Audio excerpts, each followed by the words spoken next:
This Chic Chat episode is brought to you by the Mid-American Off-Road Expo, presented by Warren Industries and brought to you by Muddy Buddies Jeep Wrangler Club. Is more than an event. It's a celebration of the off-road community.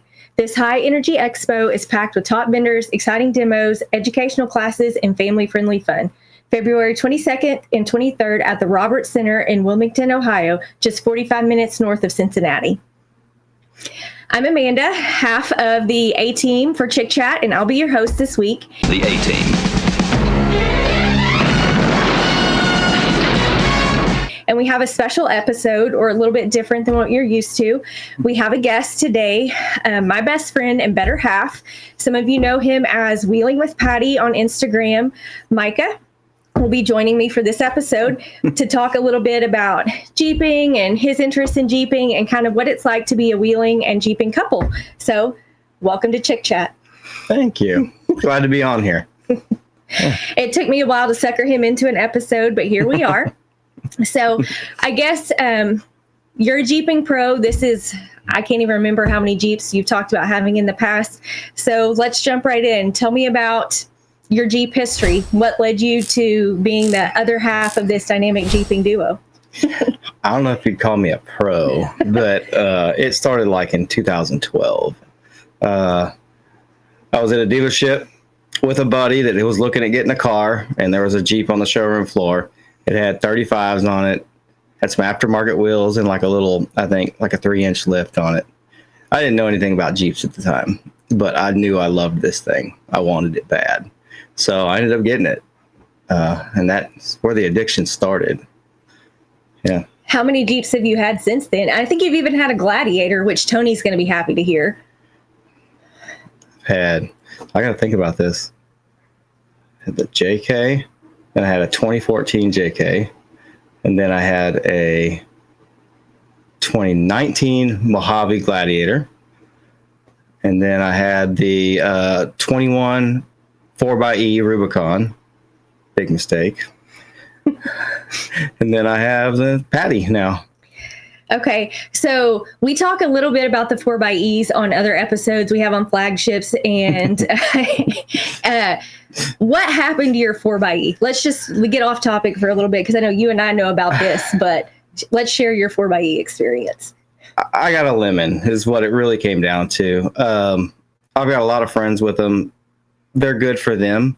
They haven't had problems with them, but I had lots of problems. Mine at 4,000 miles started throwing engine codes and having all these problems. I took it in, and they were like, well, we're replacing the engine. Actually, they kept it for 2 weeks and then told me they're replacing the engine. They had it for 4 months before I got it back. So, yeah. And you didn't have it back for long, did you? No, I had it back. Once I got it back with a new engine in it, I had it for 2 days, and it left me stranded at work. Would not respond to the key fob or anything. But maybe that's a blessing in disguise, because that's kind of what led you to having Patty now. The totally Jeep was that a blessing knows. in disguise, yes. All right, so let's talk about Patty. Patty's a 2021, right? 21, yep. All right, Rubicon, and it was an Extreme Recon? Extreme Recon, yep. I saw that on the lot. While my Jeep was going back into the shop for them putting a whole new electric harness in it. And I was like, I got to get out from under this thing. So I started looking, and I found Patty. And it was it Stingray? The best color. Yeah. Stingray, Rubicon, Extreme Recon. And I'd already done some research on Jeeps before, like what the Extreme Recon package was. And I knew I wanted the Dana 44s that had the 456 gears already in them. What else? Drawing a blank. Well, so I guess let's talk about the evolution of Patty, because we'll get to what Patty is now. So right. It started out on 35s with 456s. What? Yes. Then it evolved to what? Originally, it was like a camping rig. I wanted to like drag my little off-road camper I bought around, and like I wanted the Jeep to be able to go anywhere, and same with the camper. And I just started building it. And as with most people, I did like a spacer lift on it and went a while on that. And then I was like, I'm going to actually put springs on it. So I put springs on it, and bought some Fox shocks, put those on, ran that for a while, and then decided to go a little taller and bigger and longer shocks, and put all my old lift stuff on Marketplace. Which is how we met. And Patty just started growing from there. Yeah, because when I met you, Patty, I don't know what lift Patty had, but it was on 37s, and I think you had some method wheels on it, and it was still like, I mean, it was a big cool rig, but that's like kind of when you started wheeling, right? Yeah. And so I guess that's when maybe it evolved more. So what is it now? What lift are you on? Tell us, give us a breakdown. Okay. Of everything. Well, not everything. I'll help you because I know most of it. So we'll start in the front. We'll start basic. We'll start with the lift. All right. So the lift now is rock crawler springs, front and rear. They are 4.5 inch springs, front and rear, with I think a 3/4 inch spacer in the front. It kind of brings the front end level. Maybe a little nose high. I'm okay with that. It's now on 2.5 inch Fox reservoir shocks in the front. And those are 12 inch travel. And the rear is now on 2.0 smooths reservoirs. And those are 14 inch travel. Right. Because you are long arm. Now what's I'm your long arm arm in the front? And so, but you're a 3-link in the rear, right? Yes. Okay. Yeah. I started with a long arm in the front only, ran shorts in the rear for quite a while. A good friend suggested it to me, and I was just like, well, okay. I mean, that makes sense. The front end's where you need. That's what I run. Yeah, exactly. I mean, the front end's where you need the long arm the most right away. It gives you a smoother ride. It binds less. It's just quicker to articulate. But then more recently, I did a long arm rock crawler 3-link in the rear. And that's when I went to the 14 inch shocks. Right. Yep. And so obviously, I mean, it's on 40 inch Milestar Patagonias, which is where the name Paddy Wagon came from, and the Instagram handle and all that, because our good friend Mike Etherington, who's been a guest on the show before, I hope he sees this. We have to have Tony make a highlight clip out of this just for Mike. Mike used to hate on the Patagonia tires all the time. All the time. And gave anybody hell who even talked about running them. So when Micah bought the Patties, we were getting ready to go to the fall crawl with Mike, which is his big wheeling trip. And so, of course, he had to name his Jeep the Paddy Wagon and put a massive banner on the front to troll Mike for this one wheeling trip, and it was supposed to be temporary, but yeah, it was supposed to be a joke. Yeah, well, Paddy Wagon stuck. It's been on there for a couple of years now. Yeah, he when I pulled up, I thought he was going to give me hell about it, and he just laughed as hard as he could, and he's like, "I love it!" Like, yeah. And then he saw how the Patagonias performed, and no more hate. So. Yeah, no more hate. Yeah. So anyway, Patty's a beast. And I'm sure we'll link your Instagram handle on this episode so people can check out Patty live and in action on Instagram. So let's see. So you've been wheeling, I don't know, a couple years now? Yeah, not very long actually in the scheme of things. But you were always into motorsports, so this seemed like an easy transition, yeah, right? I've done motorcycles. I've done dirt bikes, street bikes, pit bikes. I mean, everything on 2 wheels. I've always been into trucks, trailers. I mean, everything, tractors. Yeah. Anything with an engine in it, pretty much. I've been into it. And so you do all the work to Patty, right? Yes. Yeah. And that's all self-taught, YouTube certified. I mean, YouTube the best mechanic, right? And so now he does all the work to mine too. Yes. So what is it about wheeling that sucked you in? That has led to this addiction that keeps Patty growing? Honestly, it's the same thing that everything has to me that drives me to it, is the challenge of it.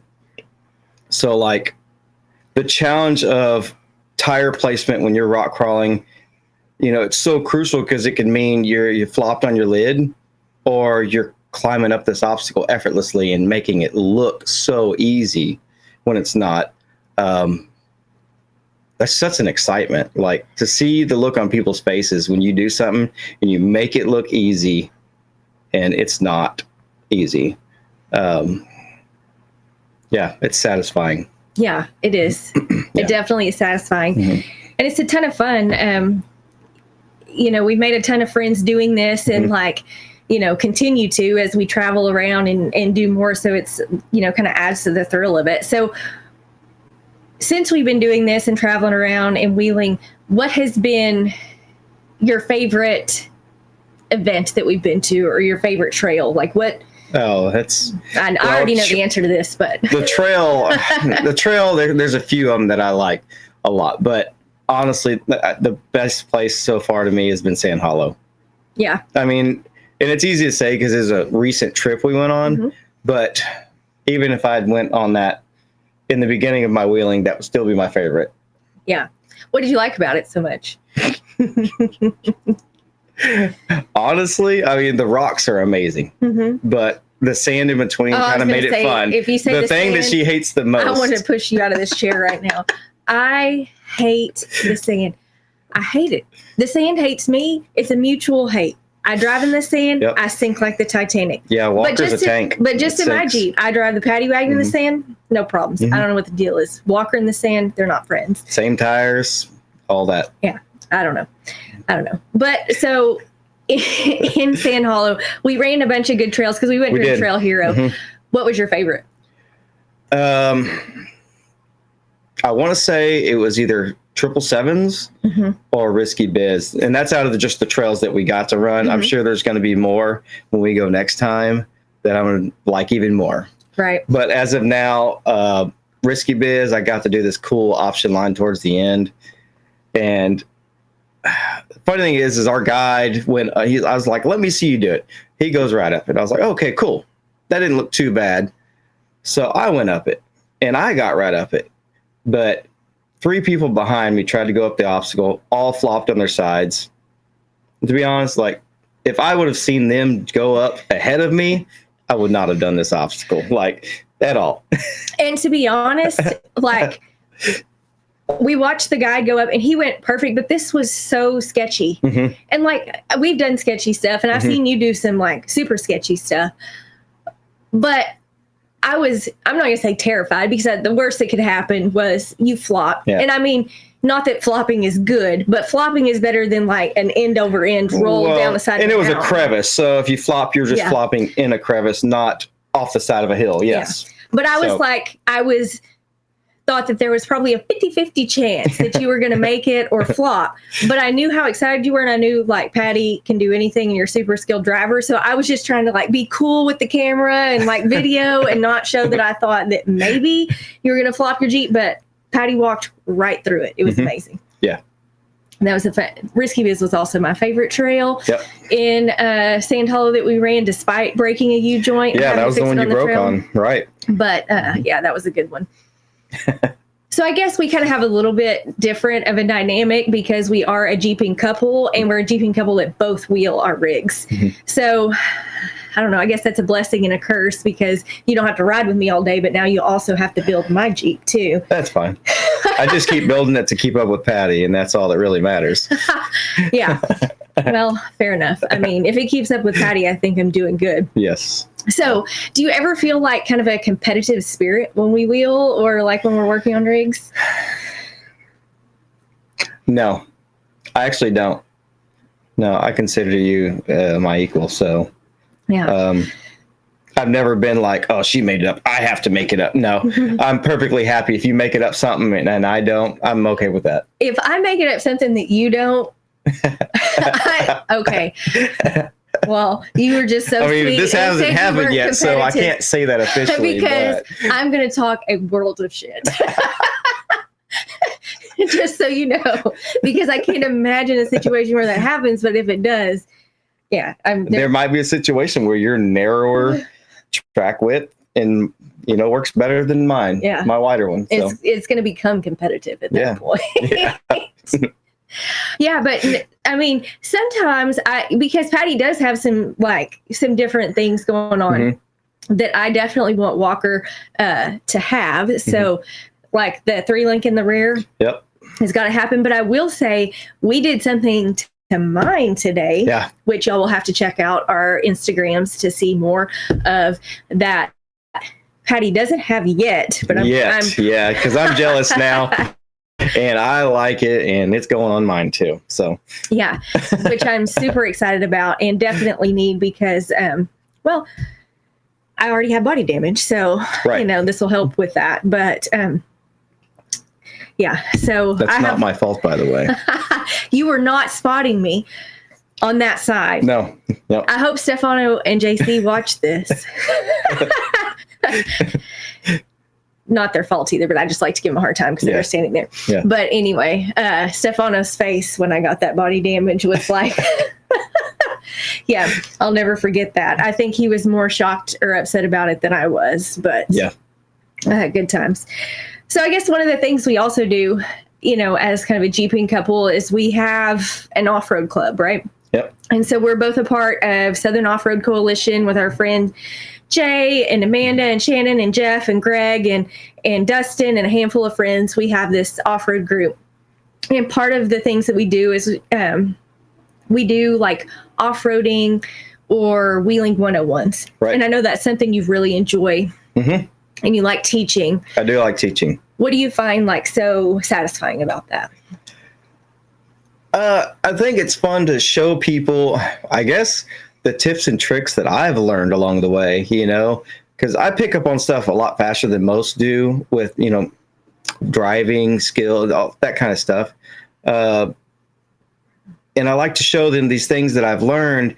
And then it's even more exciting to see what I've taught them work and pay off for them. And then their excitement in it and see them get like even more passion about the hobby. It's just cool. Like, I don't know, it's just rewarding, super rewarding. And not to mention it gives people more driving confidence on the road as well, right. Because they're learning more parameters about what their vehicle can handle and, what they're capable of as a driver. That's just cool. Yeah, I feel some of the same rewards. I really like it. Sharing that with others. And I mean, that's part of why, I love hosting this show is to be able to, empower women, other women that love to wheel and, get out there and see that they can keep up and, enjoy themselves on the trail too and really teach. And, we don't do just 101s too. We lead groups for more advanced and stuff like that. And being able to take people out and, maybe do a little bit more than what they did the last time and see the satisfaction on their face when they do, that's awesome. So that's something we really enjoy doing together. And teaching recoveries is another fun thing that we like to do. Yep. I love doing recoveries. Yeah. That's an exciting one. Yeah. Yeah. He always gets excited when somebody gets stuck on the trail and he has to pull out the winch. Yeah. In fact, I think he just made a post or a reel about that the other day, winching somebody on that obstacle. On that obstacle, on Risky Biz. Yeah, that was one of the Jeeps that had flopped. Yeah, or not flopped, but fell in the crevice. So, yeah. So what do you love, I guess, the most about the Jeeping community? Like what's helped keep you drawn in, not to just the fun part of off-roading, but like the community? It's just cool to be around people with the same love for something. But we all love it for slightly different reasons sometimes. Right. I don't know. It's like built-in friends. It is built-in friends. So I used to race RC cars, remote control cars. And it's like on the off-road track. And it was the same thing. It was just a bunch of people. Now in that, it's more competitive, but we're still like, it's just a big family is what it turns into. And then once you get to know everybody, yeah, it's addicting. You just want to hang out with your family. That's what you want to do. You want to hang out with your friends. Right. And I mean, we went yesterday to an event that some of our friends had at Smoke Sessions Barbecue. And they had like a whole Jeep takeover day, and it ended up being like 100 Jeeps. Yeah, it was a crazy turnout. It was crazy turnout. It was amazing. But, just to get to see some of our friends that we hadn't seen in a while. But like a lot of those people have become family. And even the people that we've met online, like Jennifer and John with Teton Family Adventures. Great. Yeah. They're so much fun. Yeah. And, we met them once and wheeled in Colorado, and then A year later. Yeah, we were getting ready to go to Trail Hero, and Jennifer's so amazing. I messaged her and was like, hey, we're new to this. Like, tell me what to do. And she, gave me the whole rundown. And then we ended up, planning this whole trip around going up there and like wheeling trails with them. And it's just great. It's great to now have friends like Deb, who was on here as a guest the other day, and Julie with Aqua Jeep Girl, all across the country that we can go wheel with and spend time with and enjoy. Yeah. It's a lot of fun. So I know Patty, I keep telling you Patty needs to be done because I need Walker to catch up with Patty. But what are your plans? I'm gonna try to not like sound shocked or aghast to some of these things, and then be like for the future of Patty, what I want to do. Yeah. Right now, my goal is I definitely want to do the Crash Fab rock rails, the ones we just installed on yours. Mm-hmm. Was that a secret? No, not now. All right. They got to know. And the Crash Fab has a great rear bumper that I need. Mine's like Go Rhino or something. It's a pretty shallow bumper, really, and it's a stubby, but it's been beat up. Like, I'm not afraid to put that thing on its bumpers, and it's getting kind of wonky. Yeah, it's pretty rusty. Yeah. It's pretty bad. Yeah. I just keep repainting it, but it's starting to look a little deformed. It happens. Yeah. So, those are the two biggest things. I say that. Well, what project do you have in the works? Oh, right. I forgot about that. So maybe we can get some feedback from some of our I'm viewers. Not even sure that would be honest. Where I got this idea. I just decided it sounded cool. Is a cutting brake. Dune buggies have them a lot of times. And tractors technically have cutting brakes. And it's where in dune buggies, it's a handbrake that it's either two levers or one that goes rearward and frontward. And each direction is either a left rear tire it's locking up or a right rear. And what this can do for you in four-wheel drive, you lock your front axle, leave your rear unlocked, and if you want to turn right, you would lock up your right rear tire and it would just pivot on this tire.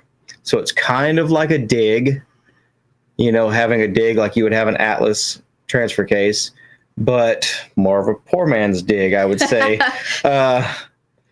So yeah, I'm in the middle of fabbing this up. I ordered a cutting brake on Amazon, but it's made for dune buggies. Mm-hmm. I've installed it. Now I'm in the works of doing brake lines, and that's the tricky part because adapters and it's having to go behind the ABS block. And I don't know what it's going to do to my system. It might trip the ABS system out. We'll see. It's part of the excitement. I'm the guinea pig for this. Right. Or if any of our viewers have any experience with this, definitely comment or let us know. Find us on Instagram and tell us. Although I would think that probably a lot of people might have reservations about cutting up the interior of their JL like you just did to Patty to install this. Yeah. I will say it looks really good though. Oh, it looks clean. Yeah, you can't see where I cut out. The passenger seat hides it all. So I'm just scared that I'm going to accidentally hit it with my purse or something when I'm in the passenger seat going. And somebody commented on it, and it's a valid point. I think I'm going to try and figure out how to do a lockout on it. Yeah. Some way where it's just locked from being able to move forward and back when it's not in use. Yeah. Yeah, that's probably good because I'm accident prone. I even thought about, maybe they make a brake line actuator that I could just turn those lines off when I'm not in use. I don't think it would work that great. I don't know. Oh, we'll figure it out. I'm still in the research part of that. I just got the lever installed. Right. So, okay, on that realm, so we talked about your wish list for Patty. Yeah. If you could choose the next upgrade for Walker, my Jeep, what would you pick? Easy. Shocks. Longer travel. More travel. I would love to see a long arm in the rear. Mm-hmm. Preferably a 3-link, just because I'm biased because I own one and there's no bind whatsoever. It's just free as can be. I would love to see a rear rock jock. Oh, yeah, an anti-rock. Yeah, I'm running the front and not the rear, and he's running both. And both is I mean, it acts totally different. Yeah. Because right now your front sway bar is just as light as your rear, I think is what it is. Yeah. And with a true anti-rock setup, your front sway bar is lighter than the rear is always heavier. Yeah. Well, I mean, when I first actually bought the anti-rock from you, which is how we met, you know, I did all the research, and if you listen to John Curry talk about that, he talks about how they're designed to work together, and I'm not going to get into all the stuff. Right. But yeah, I definitely think that's something I need to put. Yeah. I mean, years later, I'm still running just the front, but that's something else. Yeah. I mean, I want the 3-link in the rear. Right. Don't get me wrong. And the shocks are in the works. They're in the works. They are in the works. Yeah. So that'll be an exciting upgrade that you get to install. Oh yeah, for sure. Yes. Yeah, you might end up having more travel than I will, to be honest. I'm not mad about that at all. You know what? One thing we have talked about, or that I keep saying on here that I wish that I had for mine, is that Rubicon transfer case. Oh, right. Yeah, that's another one. That's another big one. Yeah. And also, if the handbrake works out, I definitely am going to want one of those. I think Mike wants one of those as well if it works. Yeah. He's waiting for me to finish it to see if it works. He's the guinea pig for all of us. Yeah. And we'll see if it works out. So speaking of Mike, we got like EJS planned with him, and the ladies of Chic Chat, or a couple of them. We got a lot of good trips planned. Yeah. Also, we're doing Apex Adventure Series this coming weekend with like Reggie, Obsessed Jeep Girl, and Chrissy, who's been on here with Apex Chassis and talked about it. So we got some exciting stuff coming up. Definitely, keep out eyes on our social media for the videos and stuff coming from that. But what trip are you most looking forward to that we have in the books? EJS, without a doubt, because I haven't been to it. And last time we were in Moab, what was it, last year now? Was it a year ago? It was in 2023, I think. Oh, 2023. Okay, yeah, so it's been a while. I didn't get to wheel much. Like, we had a great time, but it was more about... Well, we had a friend that, I know you had some issues with your diff one day. Which I did, so I was out for a whole day because I was worried about a noise my diff was making. And then we had a friend that ended up, his Jeep broke. Yeah. And so, then it was about kind of recovering him and getting him back. So, and it was rushed. So we definitely want to hit some more trails. Yeah. And I think it'll be super cool to go with the group that we're going with. Yes. I want to do some bigger obstacles. That's what we were limited to. We didn't get a chance to get on some trails and do some of the big obstacles. We were stuck to stuff. Well, we were driving. We weren't trailering then. Right. Yeah. Yeah. That's a game changer. Yeah. So, and we always have a good time wheeling with Mike, and he's a mess. So he'll keep us entertained. Oh yeah. Yeah. So I guess that is something that really has helped evolve our wheeling game is trailering, it is. Right? Yeah. Trailering is huge. Mm-hmm. It's huge for me because you have to drive us home and I heard a lot of people say, oh, once you start trailing, you're gonna care less and you're gonna send it more, and that is not the case. No, I still drive it the exact same. I just feel better inside knowing that if something did happen, I could trailer at home. But that doesn't mean I'm going to do anything dumber. Right. It just gives you that peace of mind. It is a big peace of mind. And I think we kind of, to go to Moab and have that peace of mind, we can do, some more difficult trails at EJS. And we didn't get to do Pritchett last time, which I really want to do. Really want to do that too, yeah. And I know, we talked to Zabo and Mike, and we're definitely doing that this year. But maybe we can get some feedback from some of our viewers and listeners, and they can tell us some trails that we must do. Because I know we did like Hell's Revenge and Fins and Things and Poison Spider and Gold Bar Rim and Golden Spike and all that, which are fantastic trails. But we still got some on the bucket list. Yeah, definitely. I think I'm most looking forward to doing Trail Hero again, but just because I love the atmosphere of that. And now that we know what to expect, that's the biggest difference about that. Now that we've been to Trail Hero, we're going to go into it with a different mindset and be able to do even more trails now. Yeah, there's definitely some ones I want to try that we didn't hit last year, and get to see some of our friends that we probably will only see at that event that are out in Utah. So that'll be fun. And also, Apex Adventure Series. I love caves. Yeah, You know, I do too. Yeah, caves is our home. yeah. Pretty much. That's my favorite. That's my favorite wheeling spot. Probably the place I feel most comfortable. Yeah. Yeah.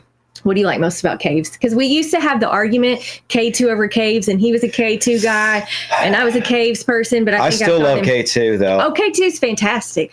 I just love. I liked K2 because it's more trail. Mm-hmm. Because caves is like obstacles. You can go whichever way, and you could do this obstacle, then you can go do this obstacle, and there's not really a set trail. There are some trails, but it's hard to follow those trails because they cross so many times. Mm-hmm. But at K2, that was the difference is once you're on a trail, you're on that trail. There's no really deviating on most of them, and you're committed all the way to the end, and there's really not bypasses. So it makes you wheel. Like you have to work for it hard. Yeah, K2 is fun. And I love that I think that's what I liked about it, because it's the same rock outcroppings. I mean, you could see them from from top of the hill. So, yeah.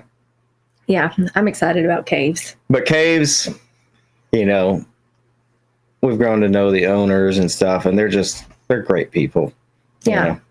And I guess just one of my fondest, memories with Jeeping and events that we do every year, which is not a big, national event, but it's an event that we've been to, but Mike's Fall Crawl, that. Oh yeah.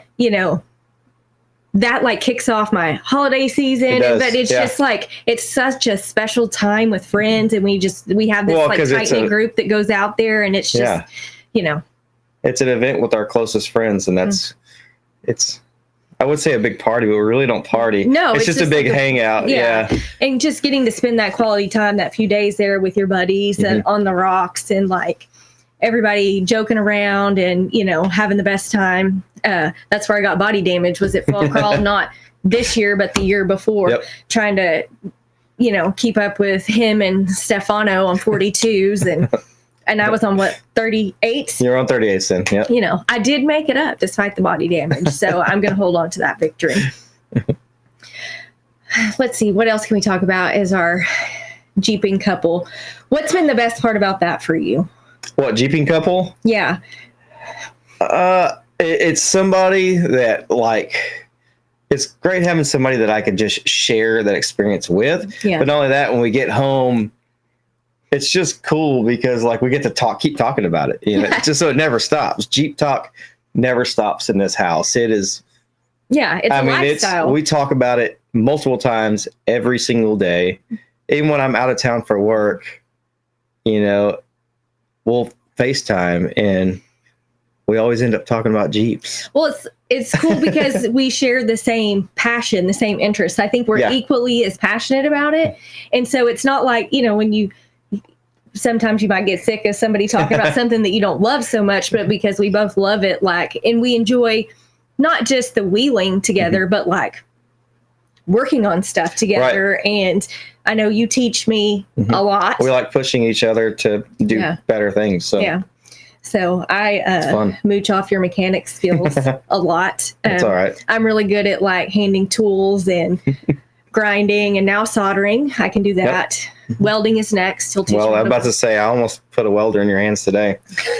But we were on a time crunch, so that would probably not have been the best time for me to learn welding. But maybe one day. Maybe I can weld on Patty when you get the sliders for Patty. Yeah. Okay. Oh, I'm surprised he didn't say no. No, I don't care. I'll teach you. Okay. I'll let you practice on something else first. Very nice. Very nice. Well, I guess we'll wrap this up, but you should definitely find him on Instagram if you haven't. You guys know me, but we will link his Instagram handle, in the show notes. If you want to tell us about it. What do you want to know? How do they find you on Instagram? Oh, look for Wheeling with Patty. It's just Wheeling with Patty. There you go. Keep it simple as that. Yeah.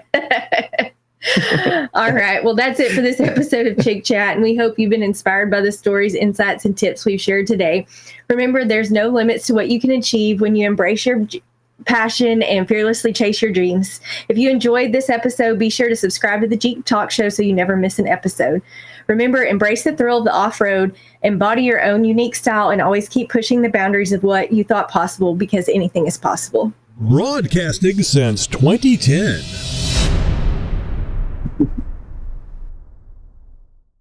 You're my friend. You're my new friend.